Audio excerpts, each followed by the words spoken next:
নমস্কার। সব থেকে আগে পুরো বিশ্বে থাকনে ওরা প্রত্যেক সনাতনী ভাই বোনকে আমার নমস্কার এবং প্রণাম। আর যত বয়স্ক মহিলা এবং পুরুষ আছেন তাদের পা ছুঁয়ে প্রণাম।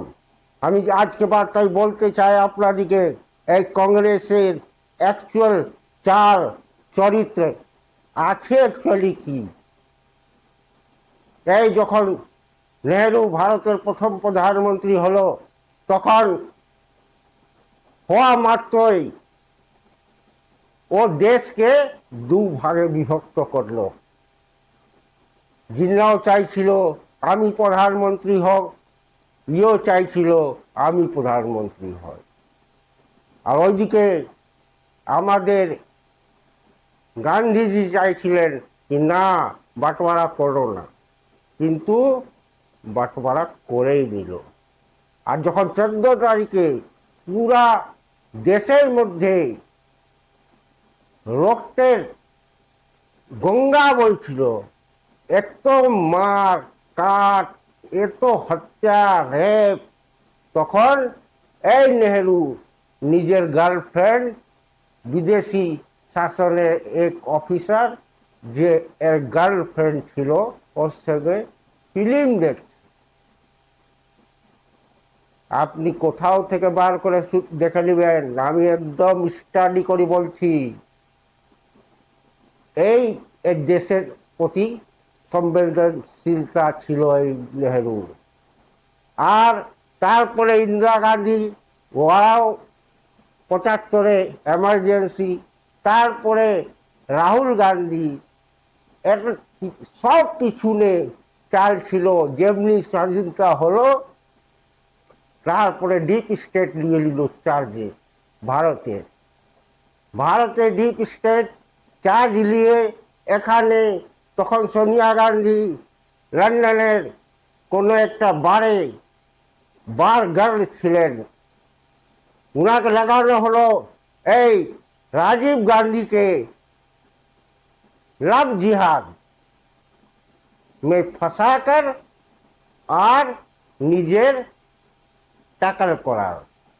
ওই কাজ হলো, সোনিয়া ওকে লাভ জিহাদে ফাঁসালো আর ওকে ট্যাকল করলো। আর তারপরে সঞ্জয় গান্ধীর মার্ডারের পিছনেও এই ডিপ স্টেটের হাত আছে, আর ইন্দিরা গান্ধীরও মার্ডারের পিছনে ডিপ স্টেটের হাত আছে। তারপরে রাজীব গান্ধীকে বানানো হলো ভারতের প্রধানমন্ত্রী। তারপরে ডিপ স্টেট চাইছিল আমি নিজে কন্ট্রোল করে পুরো ভারতের যত ইলিগাল ওয়ার্ক করায়, যত ডিল করায়, যত অস্ত্রশস্ত্র সাপ্লাই কমিশন কামায়, খুব কামালো। আর আমাদের দেশকে ততই খোকলা করলো। ডিপ স্টেট কেবল ভারতের মধ্যে পয়সা পাঠায় না, পাকিস্তানকেও পয়সা পাঠায়, চীনকেও পাঠায়, সবাইকে পয়সা পাঠায়, যে ভারতকে সব সময় কষ্ট দিতে চায়।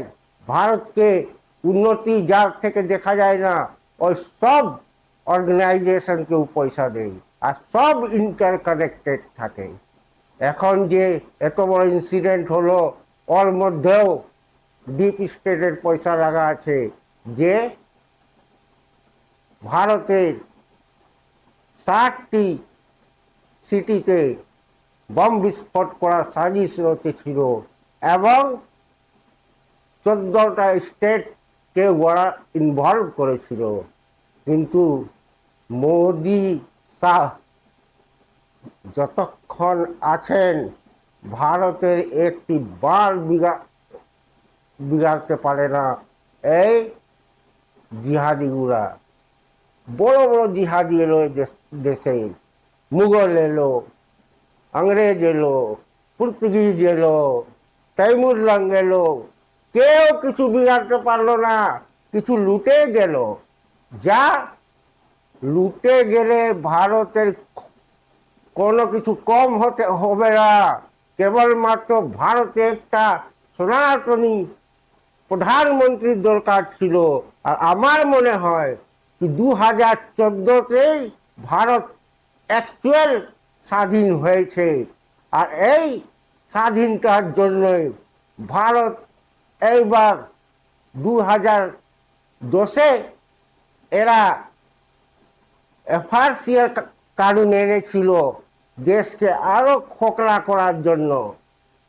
তারপরে 14-তে চলে এলো মোদিজি, আর মোদিজি এলো আর তারপরে পুরা দুনিয়াকে দেখাতে শুরু করলো কি আছে ভারত, আর কি আছে ভারতের বুদ্ধি, আর কি আছে ভারতের মানে যাকে বলে রাষ্ট্র হিত সনাতনী। পুরো বিশ্বে সনাতনের একটি জায়গা ভারতবর্ষ। এই জন্যই বলি কোনোদিন মাইন্ড ডাইভার্ট করবেন না এই সামান্য পয়সা আর ওয়েলফেয়ার, এই লোটের পটের এই চক্করে। কোনো দিন ভাই বন্ধুরা, ভাই বোন, মামা মামি, কাকা কাকি, নিজের মাইন্ডকে ডাইভার্ট করবেন না। সব সময় রাষ্ট্রের সাথে থাকবেন আর রাষ্ট্রবাদী পার্টিকে এগিয়ে যান, আর দেখবেন কি করে ভারত 2047-এ বিকশিত এবং আত্মনির্ভর ভারত হবে। এটা মাননীয় মোদীজির লক্ষ্য, আর এইটাকেই নিয়ে আমাদেরকে চলা আছে। ভারত মাতা কি জয়, বন্দে মাতরম, জয় শ্রীরাম।